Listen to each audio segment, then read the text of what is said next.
शुरू करता हूँ अल्लाह के नाम से जो बड़ा मेहरबान नहायत रहम करने वाला है। अस्सलामुअलैकुम दोस्तों, वेलकम ऑन SGA स्टोरीज़। मोहतरम दोस्तों, बनी इसराइल में दो भाई थे जिनमें से एक मुसलमान और दूसरा हिंदू था।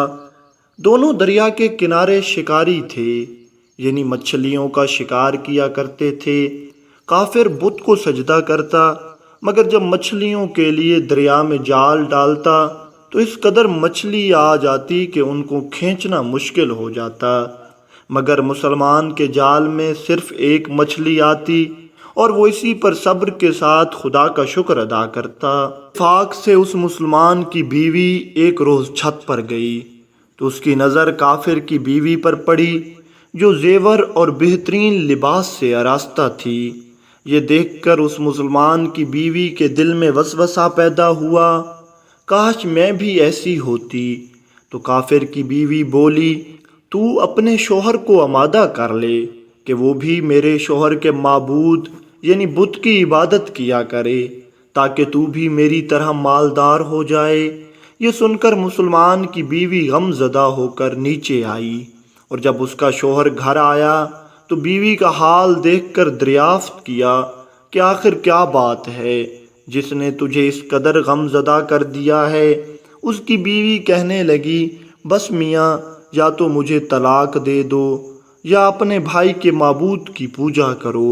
ये सुनकर उसके शोहर ने कहा, खुदा की बंदी, खुदा से नहीं डरती। ईमान की दौलत के बाद ये तो कुफ्र की बातें कर रही है। वो औरत बोली, मुझसे ज़्यादा बातें ना बनाओ, मैं अब गरीबों की तरह नहीं रह सकती। जबकि दूसरी औरतों को, खसूसी तौर पर तेरे भाई की बीवी को मैं देख रही हूँ कि वो जेवरात और उम्दा लिबास से आरास्ता रहती है। जब उस मर्द मोमिन ने देखा कि औरत ज़िद पर उतर आई है और उसका इसरार हद से बढ़ चुका है, तो उसने औरत को तसल्ली दी और कहा, अच्छा, घबराने की ज़रूरत नहीं। मैं कल से कारीगरों और मज़दूरों में जाकर मेहनत करके तुम्हें रोज़ाना 2 दिरहम दिया करूँगा।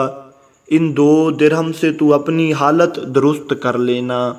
ये सुनकर औरत को कुछ तस्कीन हासिल हुई। सुबह सवेरे वो मर्द मोमिन मजदूरी की तलाश में निकला, लेकिन किसी ने उसकी बात न मानी। वो फिरता रहा, शहर शहर, गांव गांव की खाक छानता रहा, लेकिन किसी ने उसकी मदद नहीं की। बिलाखिर वो मायूस होकर दरिया के किनारे पहुंचा। शाम तक अल्लाह की इबादत में मसरूफ़ रहा। रात को जब घर पहुंचा तो बीवी ने पूछा, मियाँ, आज तुम कहाँ थे? उसने जवाब दिया, मैं बादशाह की खिदमत में था। बादशाह ने मुझे 30 दिन काम करने की शर्त रखी है। उसकी बीवी बोली, आखिर वो बादशाह तुम्हें क्या देगा इन 30 दिनों के बाद? तो उसने जवाब दिया, मेरा बादशाह बड़ा करीम है और उसके ख़जाने माल और दौलत से भरे हुए हैं। वो मुझे वो देगा जो मैं चाहूँगा। चुनाचे इसी तरह वो अपने माबूद बरहक की इबादत में मसरूफ़ रहा। दिन गुज़रते गए। 29 दिनों के बाद 30वीं रात हुई तो बीवी ने कहा, सुनो मियाँ, अगर कल तुमने मुझे मजदूरी लाकर ना दी तो तुम मुझे तलाक दे देना। ये सुनकर उसको किसी कदर परेशानी लाहक हुई। 30वीं सुबह उसने यहूदी को कहा, क्या तुम मुझे मजदूरी पर लगा लोगे? ये सुनकर यहूदी कहने लगा, हाँ, तुमको मजदूरी मिल जाएगी, लेकिन शर्त यह है कि मेरे पास तुम्हारे खाने पीने का कोई इंतज़ाम नहीं है। चुनाचे वो मर्द मोमिन रोज़े की नीयत से वहाँ चला गया और उस यहूदी के यहाँ काम पे लग गया। इधर दूसरी तरफ एक आदमी उसकी बीवी के पास गया और दरवाज़ा खटखटाया। जब उसकी बीवी बाहर निकली तो उस आदमी ने उसकी बीवी को 29 अशरफियाँ दी और कहा, यह तुम्हारे शोहर की मजदूरी है। तुम्हारा शोहर 29 दिन से बादशाह के काम में था, यहाँ तक कि तुम्हारे शोहर ने बादशाह को छोड़ दिया। अगर वो 30वें दिन भी काम पर जाता तो उसको बहुत सी उजरत मिल जाती, लेकिन वो यहूदी के पास चला गया। اگر وہ مزید بادشاہ کا کام کرتا تو بادشاہ اس کو مزید اجرت دیتا۔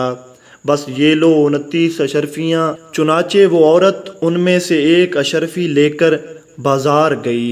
سنار نے جب وہ اشرفی دیکھی تو 1000 درہم اس کی قیمت اس عورت کو حوالے کر دی۔ جب شام کو آدمی گھر آیا تو اس عورت نے دریافت کیا، آج تم کہاں تھے؟ اس نے جواب دیا کہ آج میں ایک یہودی کے ساتھ کام پر تھا۔ اس کی بیوی نے کہا، آخر بادشاہ کی خدمت ترک کر کے دوسرے کی خدمت کیوں کرتے ہو؟ پھر اپنے شوہر کو اشرفیوں کا واقعہ سنایا، جس کو سن کر وہ مرد مومن روتے روتے بے ہوش ہو گیا۔ جب اس کو ہوش آیا تو اس نے بیوی سے کہا، افسوس میں نے بادشاہ دو جہاں کی خدمت کا حق اپنے اوپر لازم نہ کیا۔ اس کے بعد اس مرد مومن نے عورت کو چھوڑ دیا اور پہاڑوں پر چلا گیا، جہاں خدا کی خدمت میں مصروف رہ کر باقی زندگی گزار دی، اور وہیں اس کا انتقال ہوا۔ دوستو، اللہ کے خزانوں میں کوئی کمی نہیں۔ وہ بندے کو اس کی عبادت کا صلہ ضرور دیتا ہے، اگرچہ بعض دفعہ کسی حکمت کی بنا پر اس کے ہاں دیر ہو جاتی ہے، لیکن بہرحال اندھیر پھر بھی نہیں، وہ بندوں کو دیتا ضرور ہے۔ اللہ تعالی ہم سب کو صبر و شکر کے ساتھ رہ کر زندگی گزارنے کی توفیق عطا فرمائے، آمین۔